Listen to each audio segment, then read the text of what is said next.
What's up everyone? In this episode of Motive Garage presented by Sparesbox, we test out the PPG dog box and the extra power on our GR Yaris the best way we know how. Cootamundra Airport. Let's go.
Well, our shoot at Cootamundra Airport with the GR Yaris was a whole load of fun and was a great last hurrah for us with the GR Yaris before LMCT Plus raffle off the car and you have a chance to win it. Just go into the description below this video, click on the link and become a member of LMCT Plus, which puts you in the draw to not just win the Yaris, but every car that they give away, or you can wait for the individual entries to win the GR Yaris become available very soon. Now, in previous videos, a lot of people were complaining that the Yaris fuel pump and exhaust were too loud and you can't drive that. But here's the thing we kept saying, it was in race trim, not street trim. So we have now converted the car back into street trim, full interior, factory seats, the lot. So all of those loud race car noises are a thing of the past. But rather than me talk about it, let's go for a drive. Now it's in road trim. You can barely notice the fuel pump, and obviously it has an aftermarket exhaust, but it's not too loud. But now you can hear the dog box, but it's not too overbearing. Hitchy and I are able to have a normal conversation in the car, and if you put the stereo on, you can't really hear it, but you can hear the dog box whining away now. Once you get into fifth, you can see it starts to get a little bit quieter again, and then into sixth. So it's, you know you've got it. It sounds tough, sounds race car. I love it. Some people might go, oh, I don't want to hear it at all, but let's face it, if you're getting a dog box, you're well aware there's going to be some gearbox noise that you're going to have to live with, and I think it's tough. I think if I hear a car with straight cut dog box, it sounds pretty epic. I feel like that's half the reason to get it. It's half the So, can you hear it? Yes. Does it stop you from having a conversation in the car? No. Not at all. I'm only talking louder, so it's clear audio for you guys to hear, but as you can see, our GR Yaris now with a full exhaust back on the car, full interior back in, at no point has Hinchy even noticed the fuel pumps, have you? Yeah, especially when we're listening to music before, he actually needed to ask me if I could hear the fuel pump, because I didn't even think of it. And if you're not thinking of it, that means that you can't hear it. You can hear the fuel pump when you first prime the car. If you're in total silence at home in your garage, you will hear the fuel pump prime. You can in most cars. But that's pretty normal. Outside the car, obviously you can hear it a little bit more, but driving around normally right now, you can have a normal conversation, listen to the music just fine. It is a perfectly usable road car, once again, now that we've put the interior back in and the full exhaust back in. I won't go as far as saying daily drive a high-powered dog box equipped Yaris with LSDs all round, but you can certainly drive it on the street as your weekend car, no problem at all.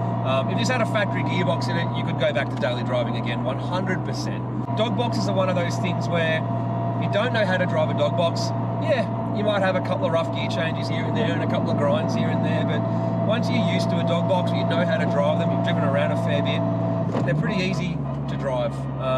They're never going to be as smooth as a synchro. Obviously, the mechanical side of how they work means they just can't, but, you know, we've got no problem driving ours around on the street. Go back a couple of gears, and you can use the clutch and drive it normally if you want to.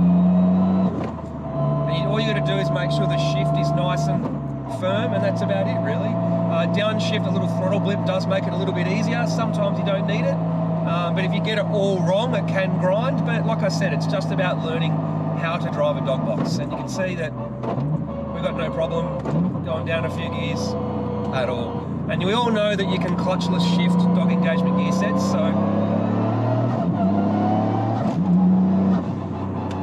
there you go. That was cool.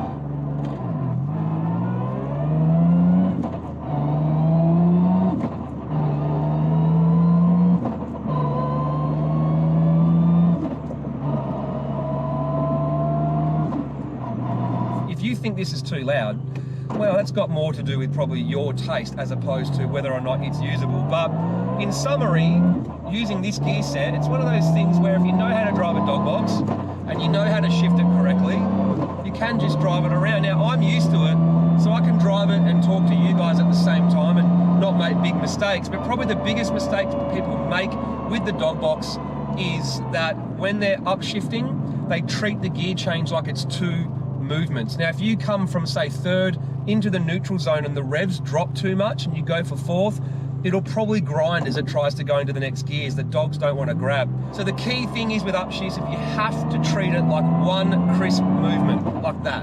You can't be first, neutral, second. It has to be straight in. If you get it in quickly and the revs don't drop down, it just goes in a lot easier and a lot smoother.